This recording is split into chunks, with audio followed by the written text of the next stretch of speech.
এতিয়া চলি আছে জানুৱাৰী মাহ আৰু আমাৰ বাৰীত কি ফল-মূল আছে মই আপোনালোকক দেখুৱাম এতিয়া।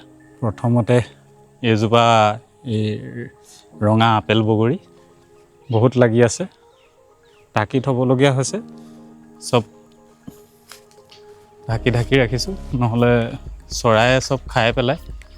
কেইটামানহে থাকিব চাগে, চব শেষেই হৈ যায়, চৰাই ইমানে খাই দিয়ে। বগৰী ঢেৰ লাগি আছে। তলফালে ইমান চৰাই খাব পৰা নাই, তললৈ এইবোৰ সৰহকৈ আছেগৈ। বাকীবোৰ নহ'লে গোটেই চৰাই খাই শেষ কৰি দিলে। এজোপা 2 বছৰ হৈছে ৰোৱা আৰু গোটেই বগৰী হৈ আছে। এনেকৈ ঢাকি থ'বলগীয়া হৈছে জালি দি, নেট দি, নহ'লে বগৰীবোৰ নাথাকে চৰাই উৎপাতত। চৰাইবোৰ খাবলৈ কিবা এটা হৈছে আৰু। তাৰ পিছতে আছে আৰু এজোপা বগৰী, এইজোপা হৈ গ'ল সেউজীয়া আপেল বগৰী, ইয়াতো লাগি আছে। এইজোপা ওখ কাৰণে এইজোপাত একেবাৰে বগৰীয়ে নাই, চব খাই শেষে কৰিলে চৰাই। ইয়াৰ চাইজটো ৰঙা আপেল বগৰীটোতকৈ অলপ ডাঙৰ, ওপৰৰখিনি নাই, চব চৰাই খাই শেষ। গছজোপাও যথেষ্ট ডাঙৰ হ'ল এইজোপা।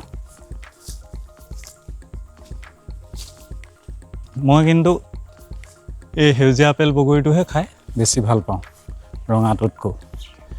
তাৰপিছতে দেখুৱাম এইজোপা কেনেকৈ লাগি আছে চাওক। এইবোৰ ৰ'দৈ, মিঠাটো কৰদৈ নহয়, ৰ'দৈ, মানে ডাল ভৰি লাগি আছে।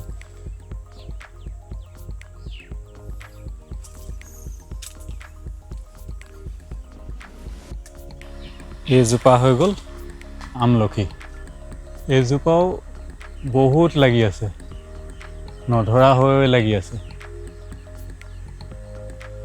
এইজোপা যথেষ্ট ডাঙৰ গছ আৰু গোটেই নধৰা হৈ লাগি আছে। আমলখি। তাৰপিছত এইজোপা 5-6 মাহমান হৈছে ৰোৱা, ননী গছ। কলম দি দিলোঁ, কিন্তু পোখা যিবোৰ মাৰিছে, পোখাবোৰতো এই ননী লাগিয়ে পোখা ওলাইছে। এইজোপা 12মহীয়া, নাৰ্চাৰীৰ পৰা আনিছিলোঁ। তাৰপিছত আছে তাৰ একেলগতে আনিছিলোঁ আৰু এটা পুলি, এইজোপা চপেটা চিকু, এজোপাও লাগিছে আৰু সৰু পুলি। আৰু তাৰপিছতে আৰু এজোপা প্ৰথম বছৰ লাগিছে,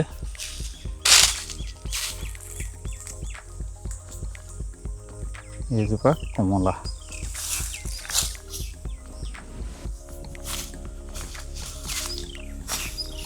এজোপা যোৱা বছৰ ৰুইছিলোঁ আৰু চব প্ৰথম বছৰে লাগিলে ভালেমানকেইটা, বাকীবোৰ খালোঁ।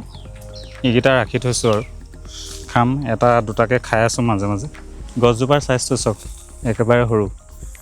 এইজোপা মই অনলাইনত আনিছিলোঁ, প্ৰথম বছৰতে লাগিলে।